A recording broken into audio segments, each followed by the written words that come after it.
پھر آیت نمبر 14 میں کہا جاتا ہے وَإِذَا لَقُوا الَّذِينَ آمَنُوا، جب یہ لوگ ایمان والوں سے ملاقات کرتے ہیں قالوا تو کہتے ہیں آمنا، ہم ایمان لے کر آ گئے ہیں۔ وَإِذَا خَلَوْا، اور جب یہ تنہائی اختیار کرتے ہیں إِلَىٰ شَيَاطِينِهِمْ، اپنے شیطانوں کی طرف قالوا تو کہتے ہیں إِنَّا مَعَكُمْ، ہم تو تمہارے ساتھ ہیں، إِنَّمَا بے شک نحن ہم مستہزئون، ہم تو صرف مذاق کر رہے تھے۔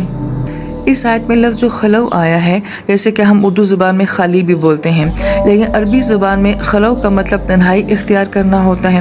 جب اس لفظ کے ساتھ الہ آ جاتا ہے تو اس کا مطلب ہوتا ہے کہ اپنے سے کسی بڑے مرتبے والے کے ساتھ تنہائی اختیار کرنا۔ اب یہاں پہ بڑی غور طلب بات یہ ہے کہ انہوں نے مرتبے میں کس کو بڑا کیا ہے؟ شیاطین کو، کہ وہ شیاطین سے جا کے جو ہیں اپنے معاملات ڈسکس کرتے ہیں، ان سے مشورے لیتے ہیں۔ یہ شیاطین کون ہیں؟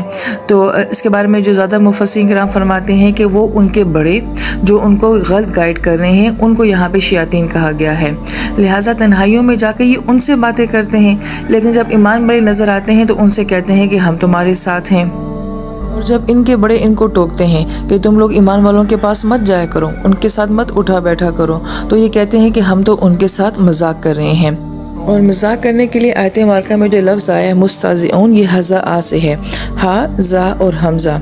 ہزا ایسے مذاق کو کہا جاتا ہے جس میں سامنے والے کی ذلت ہو، اس کے اوپر طنز کیا جائے، اس کا مذاق اڑایا جائے، اور اس سے مقصد جو ہے وہ اس کو شدید دکھ دینا ہوتا ہے۔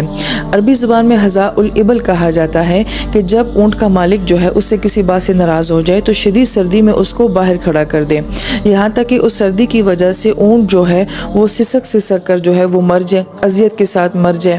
تو گویا کہ ہزا کے اندر یہ معنی ہے کہ کسی کو اذیت دے کر ختم کر دینا، آہستہ آہستہ اس کو اتنی اذیت دینا کہ وہ اس اذیت کی وجہ سے مر ہی جائے۔